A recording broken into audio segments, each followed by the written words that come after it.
Hi everybody, this is Laura, City Scrapper. Thank you so much for joining me on my channel. Today I have a layout that I made using the June My Creative Scrapbook limited edition kit.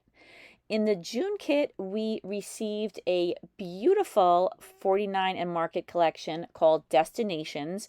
It is a travel themed kit, so I'm going to be scrapbooking a photo that I took of both of my daughters on a trip to Cape Cod from a couple of years ago. I'm starting off with a circle. I use my Creative Memories large circle cutter and cut an 8.5-inch circle out of some thick white cardstock. I put some white gesso on the cardstock, and now I'm using the stencil from the kit and some Liquitex modeling paste, and I'm adding some stenciling in a couple of different areas. I'm going to put my photo and some other embellishments on this circle, so a lot of this mixed media that I'm about to do gets covered up, but there's still a decent amount showing. So you can't really see that I'm putting the paste in a couple of different areas and making the areas different sizes, but I never really know what's going to happen when I first start a layout. I usually have a rough idea, but I don't have the whole thing planned, so I make the mixed media background as if most of it is going to show. Once the modeling paste was dry, I added some sprays. I used a Lindy's Starburst spray in Cotton Candy Pink. That spray has a nice shimmer to it. I also use a Prima Color Bloom 2 spray. That's the orange color, and that color is called Pot Marigold. I decided to use pink and orange because those are two of the colors that are in this 49 and Market collection. I'm using bubble wrap to apply the color to the texture paste on the circle. It doesn't make a texture like it usually does because there's already some textured modeling paste. I just happen to have some bubble wrap handy and I decided to use that.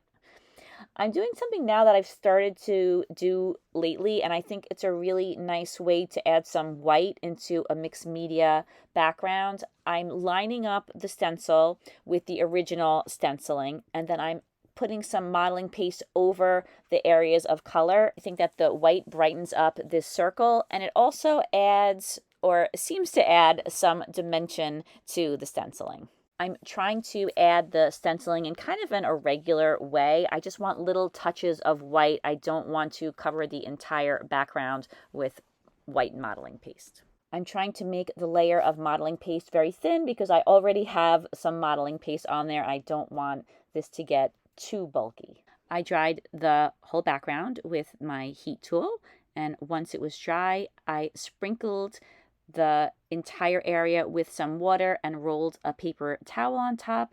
I like the effect that that creates on the background. Because I have so much modeling paste on there, it didn't really pick up a lot of the color, but it is a cool technique that I like to try every time I do mixed media. And you definitely can see some of the water droplets on the upper right hand and the lower left hand corners where I don't have so much modeling paste.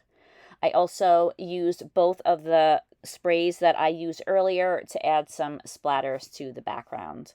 And then I again used my heat tool and I dried it. And as a final touch, I am adding some watered down white acrylic paint. Another one of my favorite things to add to mixed media backgrounds. I use scissors to tap on the top of the container that holds the straw. That creates slightly smaller splatters than when I just kind of tap on it as I'm doing now with my finger. And I like that variety of different sizes of splatters.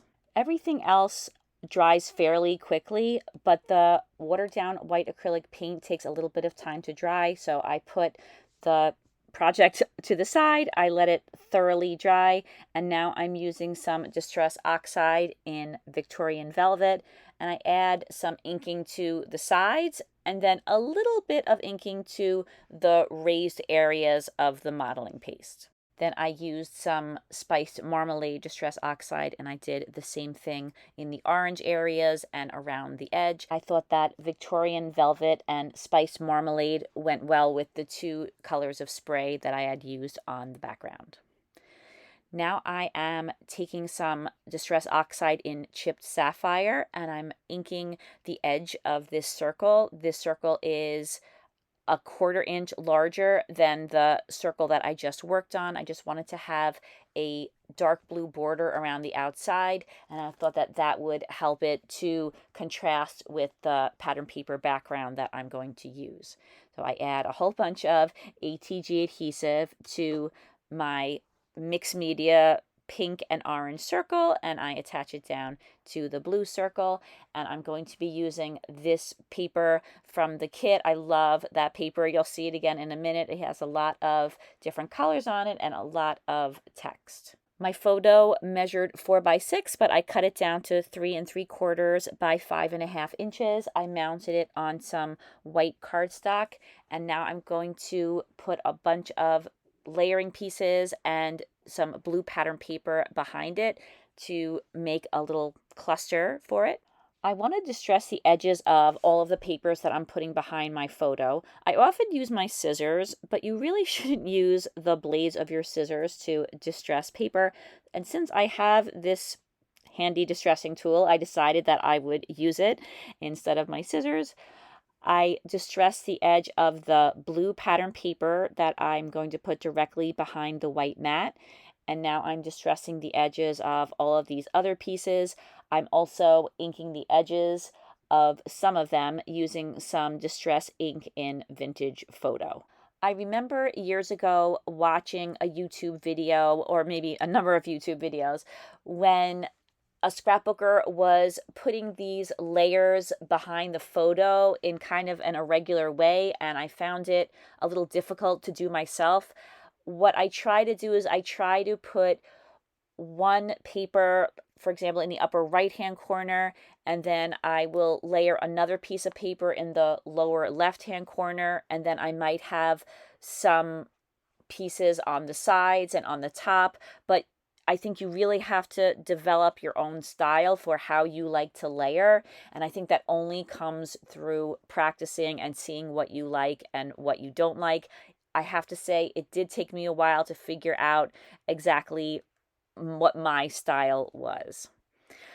I cut part of one of the layering pieces out because I like to use pieces like that for layering on my layouts. I didn't want to waste a big piece of it that was just going to be behind the photo. Now that I have those pieces layered together, I am taking some of the photo corners that we got in the kit. I'm inking them with the Distress ink, and then I'm attaching them down in all 4 corners. I really like symmetrical layouts. I often will put a circle in the middle. For this layout, I was thinking I wanted to put it on the right-hand side of the layout and have just a little bit cut off on the right. I just think that I was in the mood for an asymmetrical layout. And then for the bottom, I used that same navy paper that I matted the photo on, and I used an EK Success punch that was a zigzag, and I placed that on the bottom of the layout, and I like the way that fills up a little bit of the spot on the bottom and kind of grounds the whole layout. Since I was covering up such a large area with that circle, I decided to cut out the pattern paper behind it, and I do use that pattern paper on another layout that I make this month. So I'm glad that I cut it out. Whenever I do something like this where I cut out a large section of the background, I like to mount that paper on a 12 by 12 inch sheet of paper. It just makes everything more sturdy and a little bit more stable. So I put some adhesive on the back of the pattern paper, and now this is a kind of scrap piece of paper. I have a stash of cardstock and pattern papers that I know I'm not going to use. Instead of getting rid of it, I use it for instances like this. I have the circle attached down to the layout, and now I'm attaching down the photo cluster on top of it. Once I'm all done with the layout, I will add some wet glue because there's modeling paste behind that picture cluster, and the ATG adhesive doesn't always stay attached to mixed media in the long run. So I like to add liquid glue in those cases. I wanted to put something off to the left, and I was thinking that a few banners might look nice. So I took 3 different patterns of paper. One is light blue, one is dark blue, and one is orange. And I made 3 banners. They're all slightly different widths. And then I folded them just very gently in half, and then I cut a fishtail on the edge of each one. And I'm using some Distress Oxide in chipped sapphire, and I ink the edges of the 2 blue banners with the chipped sapphire. And then I use the Distress ink and Vintage Photo for the orange banner. I just didn't think I would like the way that chipped sapphire looked on the edge of the orange pattern paper. I used some adhesive and I attached the banners together on the edges. I found though that they weren't staying attached, and I wanted them to be one unit so that I could just tuck that behind the circle. So I decided that I would just grab a piece of cardstock, just a scrap of it, and I would mount the 3 banners on the cardstock. I just think that that makes it a little bit easier when you have one large unit that's going to stay together, rather than trying to make sure that those banners don't get crooked as I put them behind the circle. So I put some adhesive on the banners, I attach them down, and now I'm using my T-square just to make sure that everything is straight.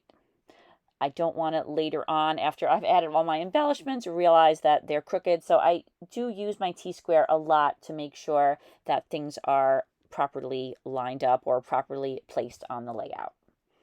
I thought I needed a little something to the right of the photo just to kind of balance the notebook edge or the spiral of the notebook on the left-hand side. So I took a piece of pattern paper, I distressed it once again, and then I tucked it to the right of the photo. I decided to include the cut off piece of the circle on the left-hand side of the layout. Somehow that just added a little balancing element that I liked.